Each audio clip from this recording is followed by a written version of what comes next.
Well, your guess is as good as mine, and I'm going to definitely leave it up to law enforcement and the investigation to come to that conclusion. But, there are many things. I mean, there's small mementos I'm sure he kept because he thought they were cool or he could, just show off to people. But at the end of the spectrum, that would be really bad is if he thought he could ever profit off of anything. And I'll stop there because I don't want to throw around those kinds of accusations.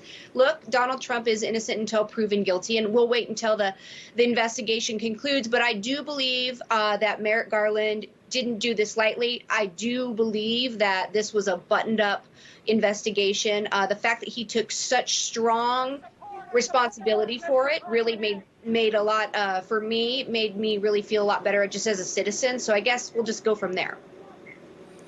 And Olivia, let me ask you about this. A top Republican on the House Intelligence Committee has been very vocal in casting doubt on this FBI search. I want to get your reaction to this exchange that Congressman Mike Turner had this morning with CNN's Breonna Keeler, my colleague over there on State of the Union. Let's watch.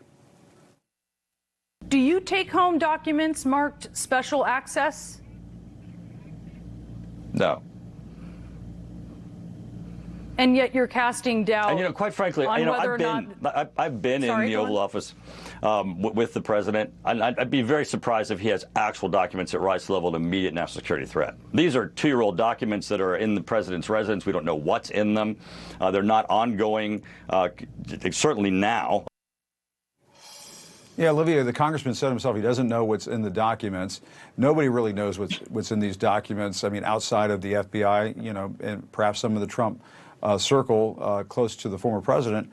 And yet you have people savaging the FBI, savaging the federal law enforcement community, accusing them of all sorts of things, planning documents and so on. I mean, it just boggles the mind.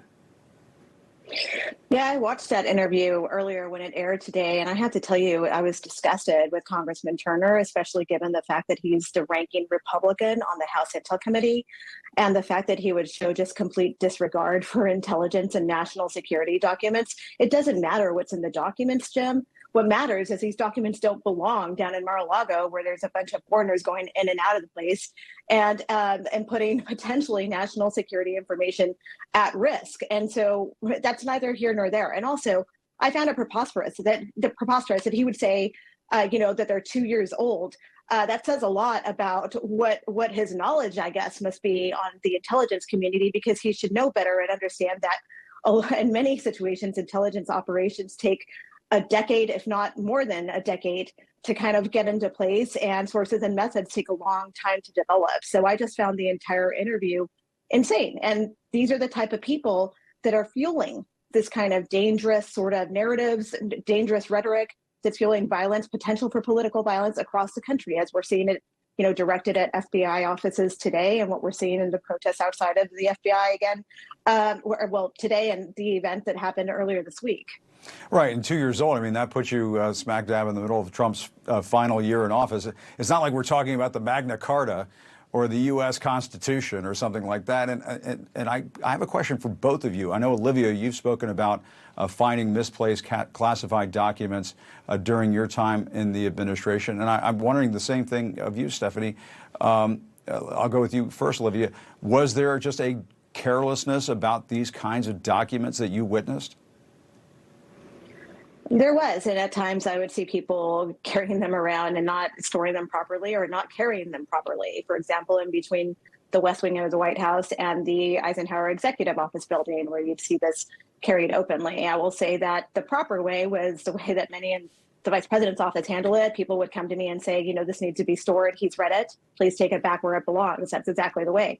But you would see documents. I mean, I saw some in the Oval Office sitting on the desk that were just laying on top. You would think that they would be covered or something. I mean, not everyone has that level of clearance for certain things to access it all. And Stephanie, what about you? Did you witness any of that sort of thing? Well, yeah, I mean, I would actually speak, I would say you and I, Jim, both witnessed that. I mean, he was very, very messy with classified information just in a public setting. I've used a few examples that I cite. One was when we were at the border down in Arizona, but the Mexico border, and he started talking about a lot of the technological advances we had made in our administration. And somebody had to step in and stop him and say, sir, you know, there would be a benefit for you to not say anymore.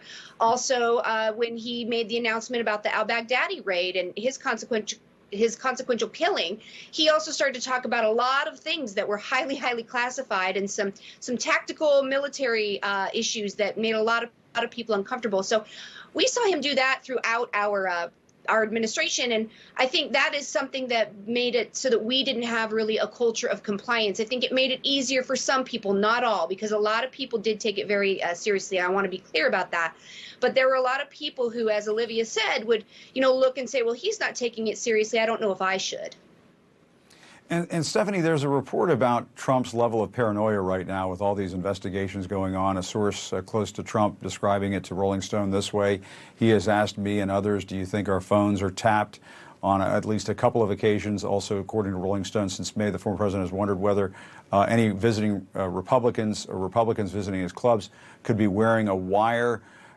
What do you think about that? Did you witness that kind of paranoia?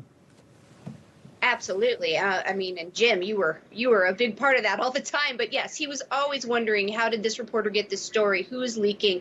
A big example would be the Anonymous book. You know, he was every day asking, who do we think it is? I mean, we would be in meetings about one other topic, and he would want to ask about the Anonymous author.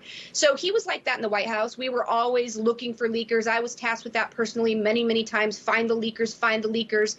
As you well know, that was something that we as staff would use and weaponize against one another, to say if you didn't like somebody, you just go to him and say, I think this person leaks.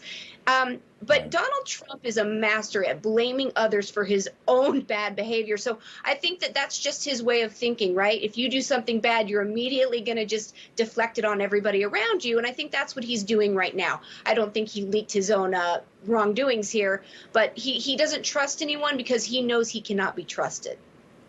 Right. Well, that is very true. And Olivia, we talked to Jordan Klepper with The Daily Show about some of his, interactions with Trump supporters.